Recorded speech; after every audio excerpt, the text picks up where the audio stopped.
218. Lukas tak memedulikan lagi Saman yang masih ada di dalam rumahnya. Lukas masuk ke kamar dan merubuhkan badan tanpa berpakaian.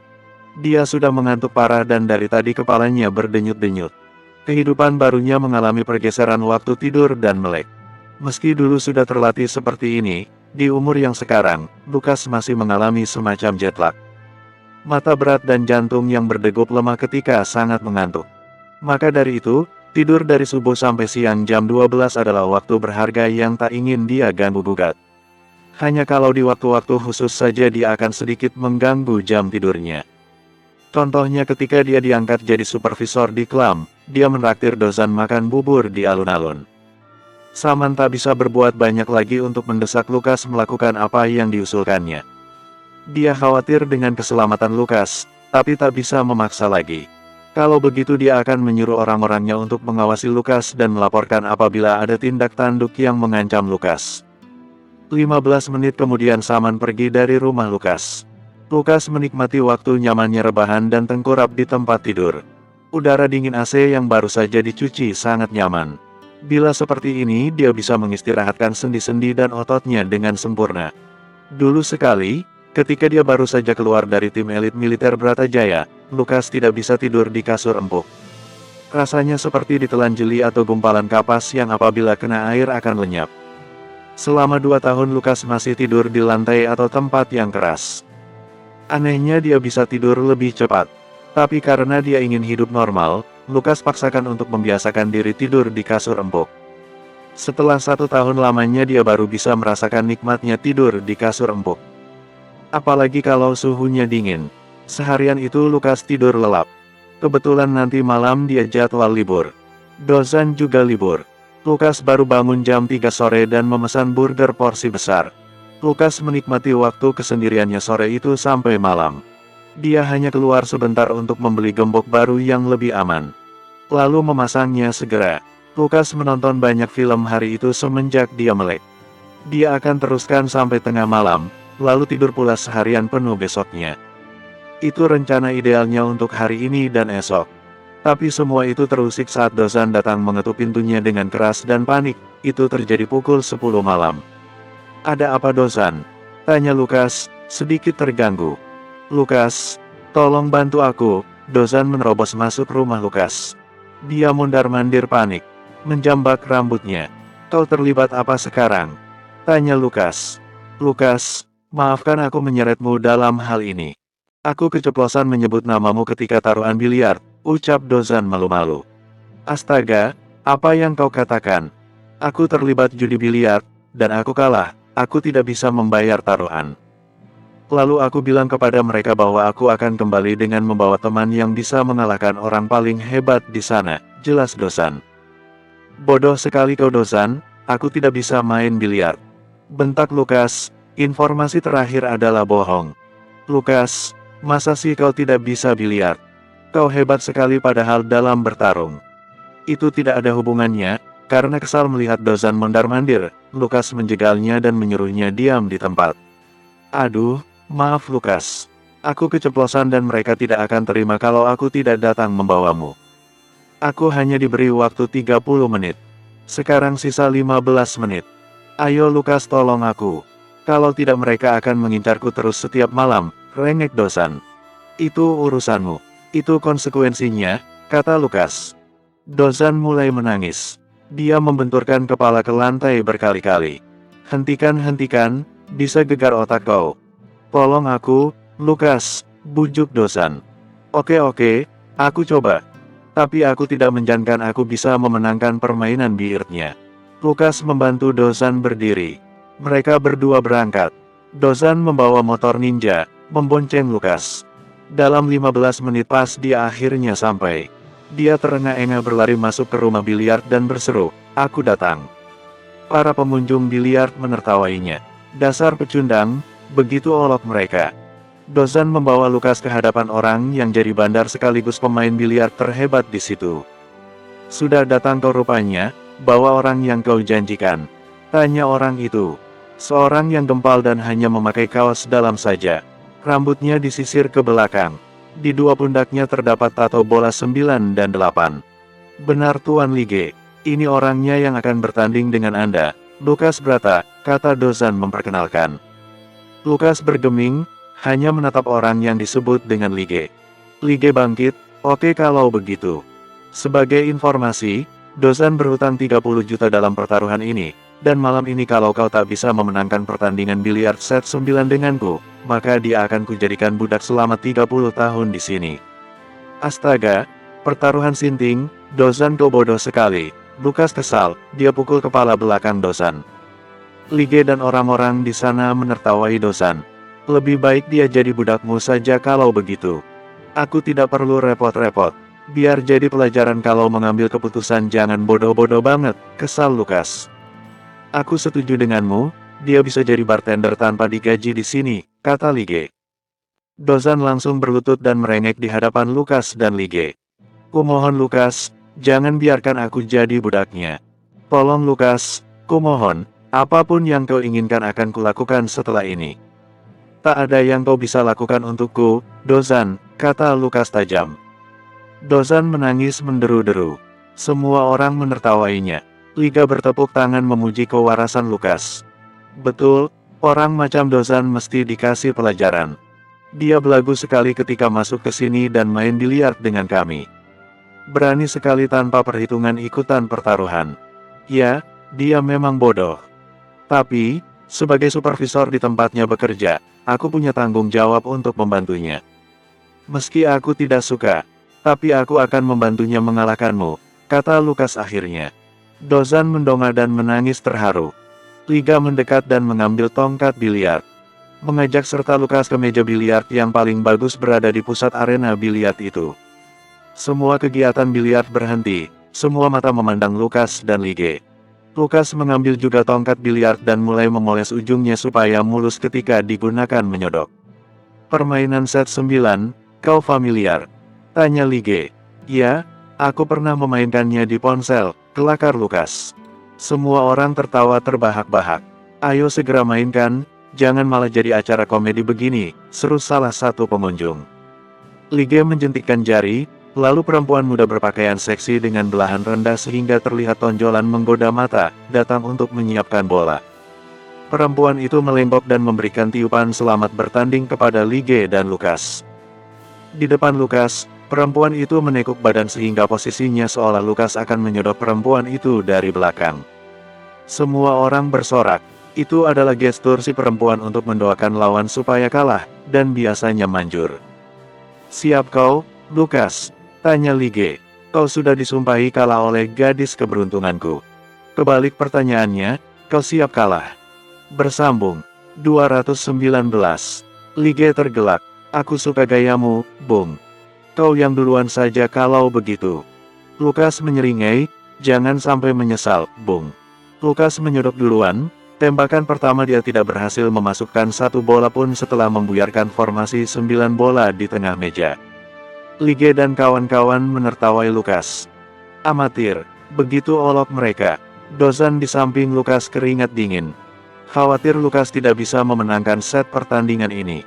Sekarang giliran Lige.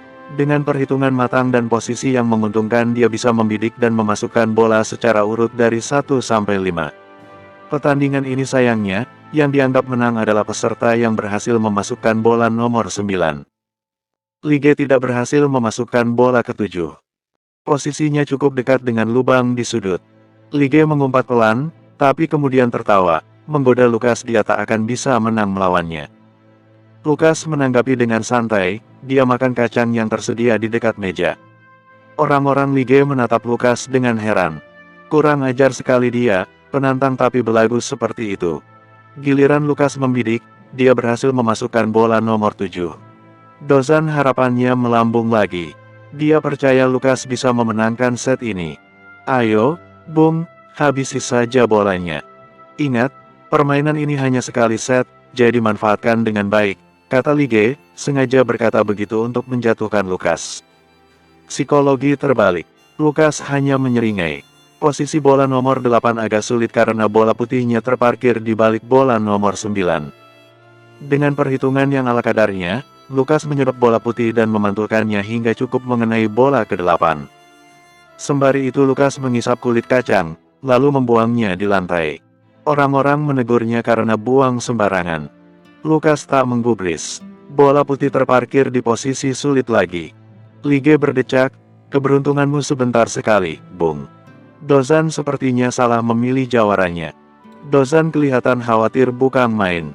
Dia tidak berdiri dengan tenang. Keringat menetes di kening. Lukas bersikap santai saja.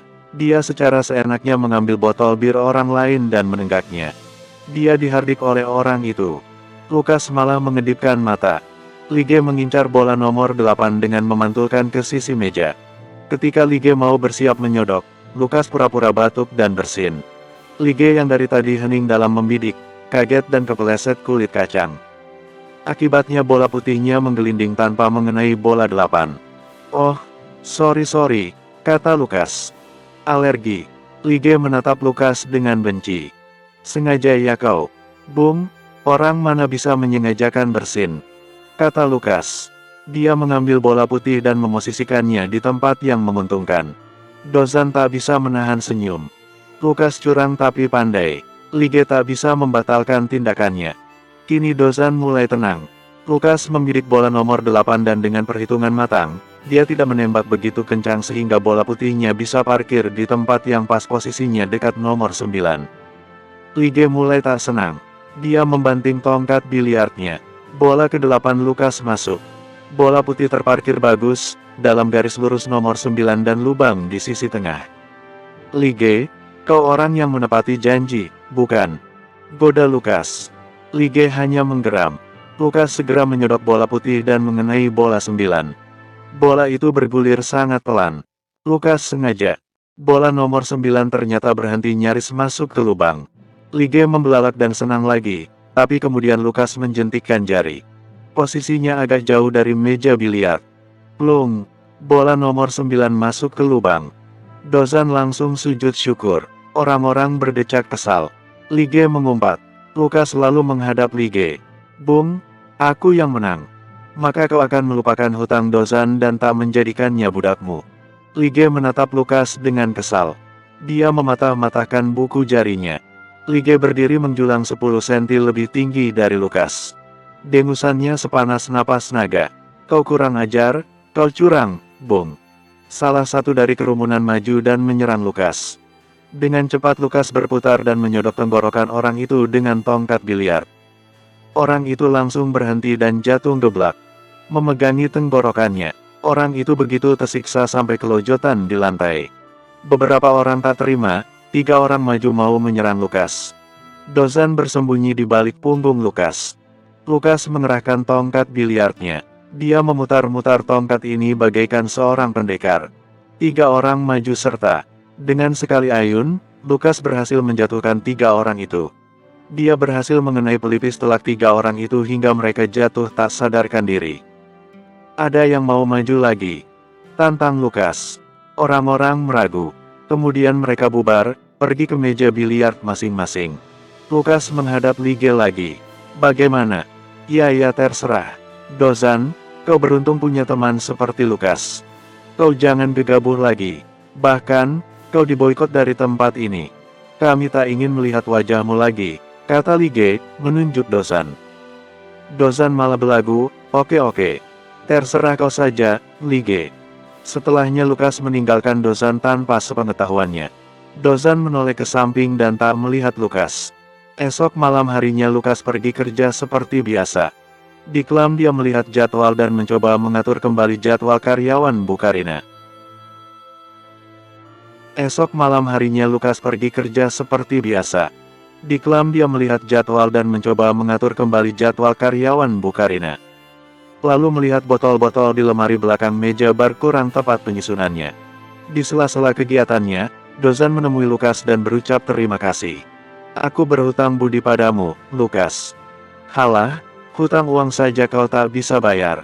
Apalagi hutang budi. Sudahlah, jangan dianggap hutang budi. Yang penting masalahmu selesaikan. Atau belum? Kau punya hutang di tempat lain juga gara-gara taruhan bodoh. Tegur Lukas tajam. Dozan menyeringai, menggaruk-garuk kepala. Tidak ada. Lukas mencium adanya kebohongan. Tapi dia tak menggubrisnya lebih lanjut. Dia menyuruh Dozan untuk fokus jadi bartender yang baik. Bu Karina kemudian mengajak Lukas bicara. Dia mengutarakan niatnya untuk mengadakan gadis penari sebagai daya tarik Lam. Lukas menolaknya. Jangan, itu riskan.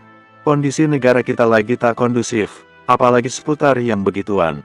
Meskipun kita buka malam hari, tidak menjamin mereka tidak menggerebek kita. Lebih baik tetap seperti ini. Kita undang musisi-musisi bagus saja untuk menarik pelanggan. Lebih netral dan sama menguntungkan. Bu Karina setuju dengan usulan Lukas. Pagi sepulang kerja, Lukas baru keluar dari pintu belakang Klam. Dia dihadang seorang perempuan muda cantik yang memakai kacamata hitam besar, bibirnya mungil kemerahan. Perempuan itu memakai jaket motor ketat terusan. Bentuknya aduhai sesuai lekuk tubuh yang melekup menggetarkan jiwa. Seperti fantasi anak-anak muda, perempuan itu berdiri di sebelah motor sportnya. Ada yang bisa kubantu? Tanya Lukas ramah. Ya, aku meletakkan sebuah surat di rumahmu. Tolong dibaca ya. Lalu perempuan misterius berjaket terusan hitam ketat mengenakan helm lalu melaju cepat dengan motor sportnya. Meninggalkan Lukas dengan sejuta pertanyaan. Lukas segera berlari ke kontrakannya. Di lorong kontrakan dia mendapati Saman lagi. Lukas tak menggubrisnya.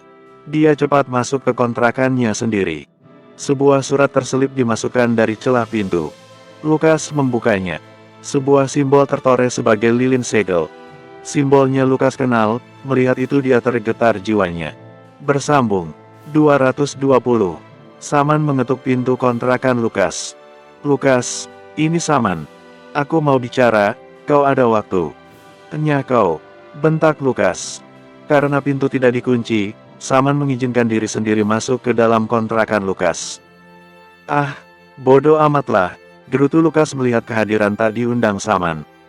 Seorang perempuan misterius baru saja menyelipkan surat, itu suratnya. Tanya Saman, dia mengintip dari balik punggung Lukas.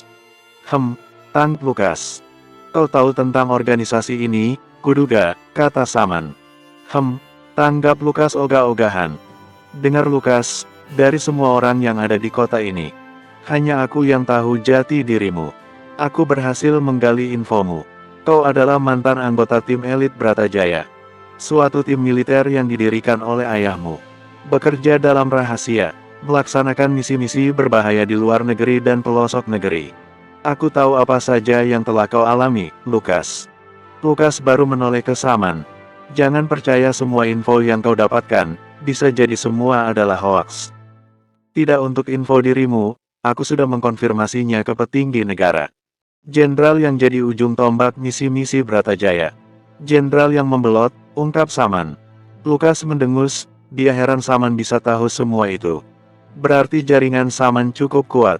Selama ini Lukas tidak membuka diri kepada Saman karena masih curiga terhadap agenda Saman yang menginginkannya masuk ke Sekte Naga Sakti. Lukas masih menilai kejujuran dan kesungguhan Saman Sakti. Kau tahu siapa perempuan ini? Tanya Lukas akhirnya. Aku tadi sempat melihatnya, tapi kurang jelas karena pakai kacamata dan pakaian hitam ketat. Kemungkinan dari seorang yang kukenal. Tapi aku tidak yakin, jawab Saman. Lingkaran besar, ini nama organisasinya. Kau tahu tentang ini? Saman tampak terkejut, dia agak melangkah mundur. Itu organisasi terbesar yang kutahu. Memiliki kekuasaan yang besar. Lebih besar daripada sayap naga.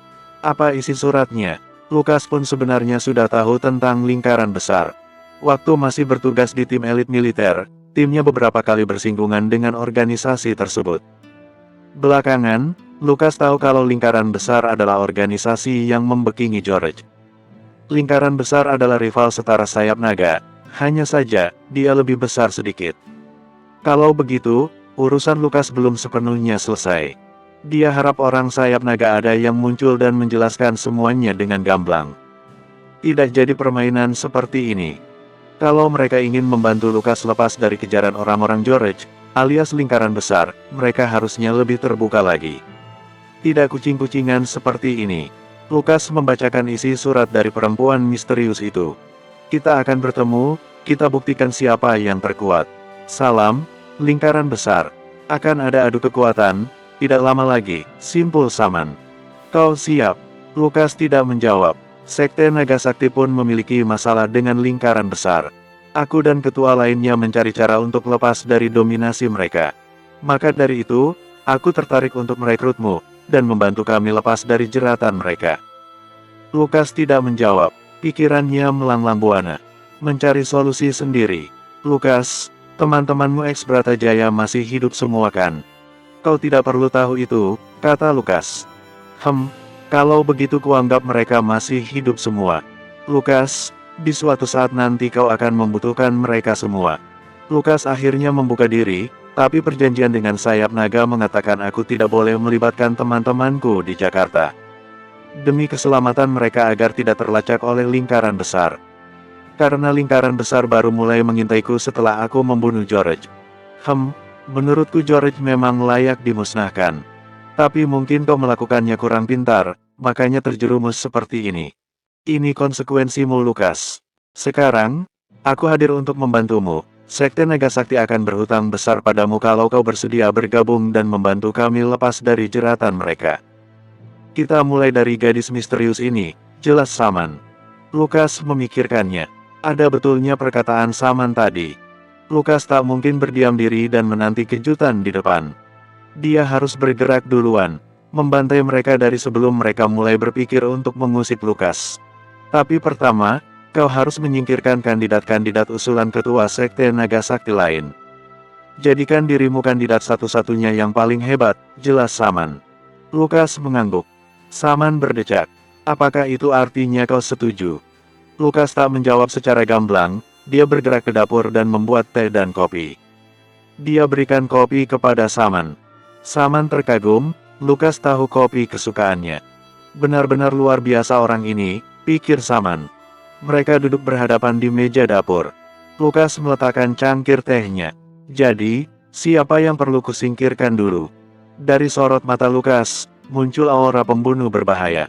Saman mengamati dengan teliti, itulah tatapan dewa pembunuh, sesuai julukan abadinya di Bratajaya. Saman menyeringai. Akan kuberikan infonya padamu nanti. Aku mesti memilah dulu mana yang lebih berbahaya. Baiklah. Lukas menyesap teh sambil memikirkan perempuan berjaket kulit terusan hitam mengkilat menonjolkan lekukan tubuh seksi atletis. Rambutnya pendek pirang, hidungnya mancung mungil, bibirnya merah mungil. Kulitnya cerah putih. Rasa-rasanya Lukas penasaran sekaligus jatuh cinta. Ada sensasi membahayakan yang Lukas dalam bawah sadarnya menginginkan itu. Sebuah tantangan. Siapa namamu, perempuan? Saman pergi ketika menjelang siang. Lukas memanfaatkan waktu untuk tidur sampai sore.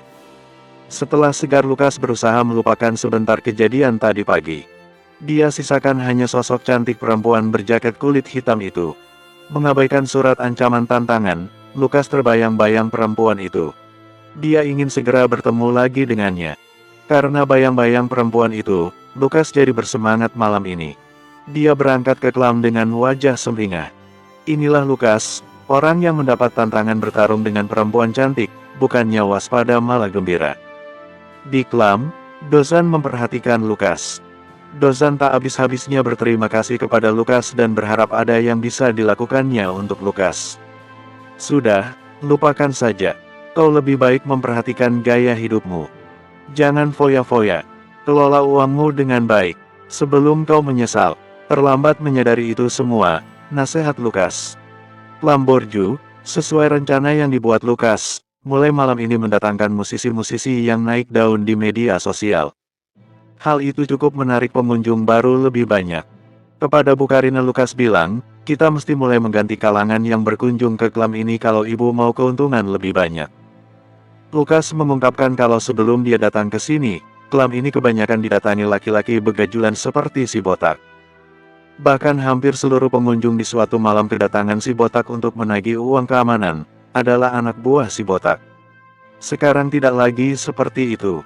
Lukas menikmati malam itu. Musik yang dibawakan adalah seleranya.